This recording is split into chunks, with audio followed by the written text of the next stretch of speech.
Got a 2006 Acura MDX with a check engine light on. Let's get plugged in and see if we can figure out what's going on with it.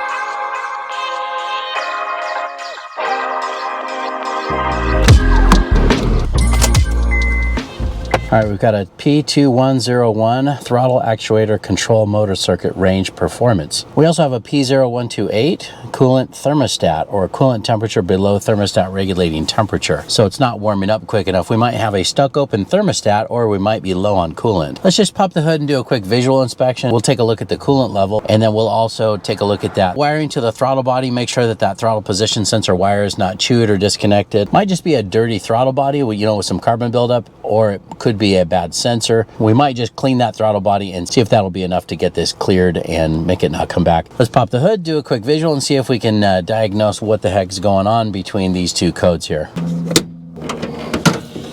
Let's take a look at the overflow here first. This car is still kind of warm, but it's cooling down. Yeah, that's close to empty. Leave that off and get that topped off. Make sure that this doesn't feel too hot. I think we're okay to open this now. Let's just hope we don't blow a bunch of steam in our face here. Make sure you never open this when it's hot. We're definitely low. Let me go get some coolant and see how much this takes. But that might be the issue with the P0128 code. And then we can take a look at that throttle body code as well. This is the pre-diluted stuff.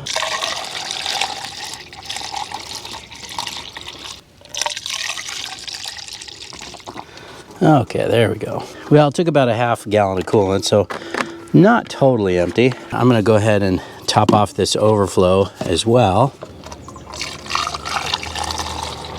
That looks good. I'm just gonna hook up this little cooling system pressure test kit real quick. Looks like this adapter is gonna fit onto that radiator. Let's go ahead and hook this up and pressurize it.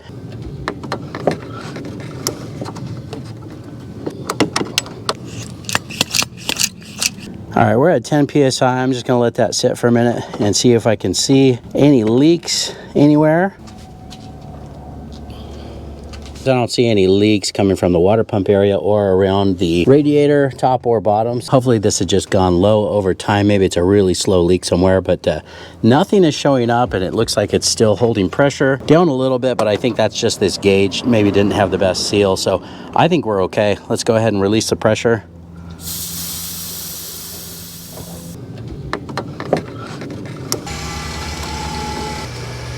For right now, I think we're okay. There's at least no major leaks, nothing that showed up anywhere when I pressurized the system. One of the things I like to check is also pulling off this oil cap and just make sure that there's no sign of any water in the engine. Usually you'll see a little bit of a lighter cream color show up on the underside of the oil cap. And this one looks nice and dark, and it's just oil in there. So that's good. That means we probably don't have a head gasket or a major issue with the engine. I think it's probably just a really minor leak that's just not showing up. The pressure dropped very little with that pressure tester, but I don't think we have anything major. No major leak at the water pump or any of the hoses, and it looks like we're not losing any coolant into the engine, so I think we're okay on this one. I'm going to make sure that the owner knows to keep a close eye on their coolant level, not only the overflow but also here. Just make sure you don't open this one hot, and if it is losing coolant, maybe we can diagnose that a little bit further. It's possible that it is just the cap going bad. I didn't test that, but let's move on to that P2101 code and see if we can get that one figured out as well. I'm going to pull off this cover and take a look at that throttle body and the wiring and see if everything looks okay. If everything looks good, we'll probably just take off this intake tube and clean the throttle body and see if that clears that code as well. I always have to pop these little caps off, just a little screwdriver. Oh, I guess we don't need to do the middle one. Got these little 10mm bolts holding this down. It's just the two on either end.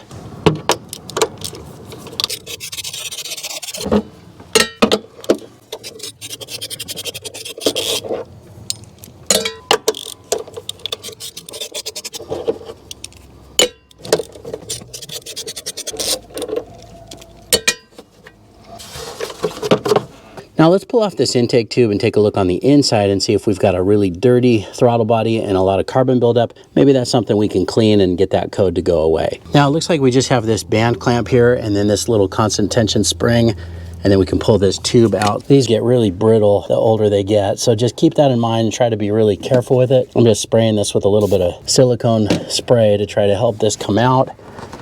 All right, I'm just gonna let that soak in for a minute, and then I'm gonna take this clamp off. There we go. Now it looks like we need to loosen this bolt here in the back. Then we can pull this air cleaner away. All right, now this one here doesn't have an actual clamp. It's just a little metal spring. So if you're just careful, just kind of wiggle that and pull that away. You can separate that from the air box. Then we'll just pull this the rest of the way off here carefully and set that out of the way. And let's take a look at our throttle body. And yeah, you can see there is quite a bit of carbon built up here on the sides. So let's go ahead and see if we can clean that up and free that up a little bit. Now, before I start cleaning this, I'm gonna have somebody turn the key on in the vehicle and step on the accelerator pedal and then verify that this is working like it should. So go ahead and do that. Go ahead and turn the key on and then go ahead and step on the throttle. Perfect. So it's opening up and closing just fine. So I'm just gonna use some carb cleaner here. Okay, go ahead and step on the throttle. Okay. Okay, go ahead and step on it one more time.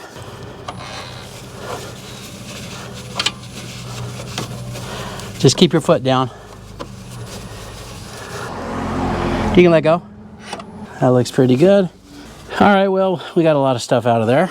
I'm pretty happy with that. All right, well, it's nice and clean, and I don't see any other issues here. And, you know, everything does seem to be responding properly, and it seems like it's okay as far as the motor and the actuator, and it seems to be pretty responsive.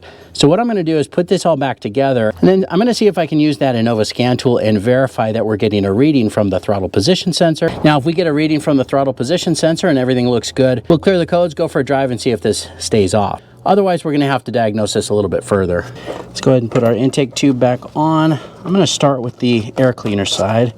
Get that all the way pushed on, and then see if we can get all the way down here. You can see right here this notch. Just line that up, slide that all the way on, and then we'll tighten that clamp. This side as well, just this little rubber notch just has to line up, and that looks good. And then this tube right here, we should be able just to push this in. There we go. Don't even have to squeeze that clamp to push that in.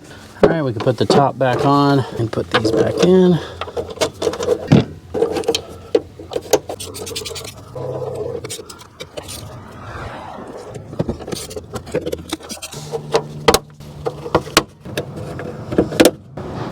All right, let's go hook up the scan tool now and see if we can get a reading on that throttle from that throttle position sensor. And if we do, I think what I'll do is just clear the codes, go for a drive. We'll double check this after it cools back down, but that might be it. We might be done. Now I'm gonna hit the live data button down here on the bottom right. Okay, I'm gonna scroll down. Throttle position sensor right here, TPS. So right now it says 17.3%. That's pretty normal. You're almost never going to get an absolute zero on these, but let's go ahead and step on the accelerator and see if that changes. I'm stepping down. Yep. Jumped up to 80.4 off the throttle. Dropped back down to 15.7, 17.3. Now I'm going to hit graph and take a look at that. Now I still don't have the engine on, but you can see right here, it's just doing this little live graph. I'm going to step on the throttle again and look at that. It jumps up. Seems to be pretty responsive too. We're at 80.4, and then if I let off the throttle, it drops back down almost instantly. So, you know, it might be out of range or it might not be working properly, but at least we know that it is working somewhat. I'm gonna read up on this a little bit more, then we'll come back and take a look. Now this right here is our accelerator pedal position sensor, and this whole thing is replaced as a unit. This might be what's giving us that issue. Let's go ahead and just verify that the connection is good. You know, it looks fine to me. And there's no frayed wires or chewed wires here, so most likely our sensor is bad. I also just jumped online on some of the forums. Somebody said, yeah, I work at a Honda Acura dealer. We replace these all the time. So that does lead me to believe that it most likely is this sensor. The only one that we can get today is an aftermarket one, so I went ahead and ordered it, and it should be here shortly. So we might just go ahead and swap that out and see if that solves our issue. Now the other thing is it could just be a calibration issue, and now that I've cleaned all the carbon out of that throttle body, maybe I'll clear the codes, go for a long drive, and see if that will recalibrate itself on its own or do a little bit of a throttle position relearn. I think it's worth a shot, so let's go clear the codes and take this on a nice long test drive, and maybe that will solve our issue. All right, so I'm going to go ahead and erase these codes. Let's hit erase. The erase was successful. Hopefully it was just a dirty throttle body and this will fix it, but we won't know until we put some miles on it and then come back and take a look. So let's go for a drive.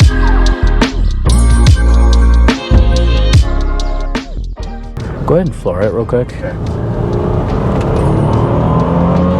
So it seems like our throttle position is working just like it's supposed to.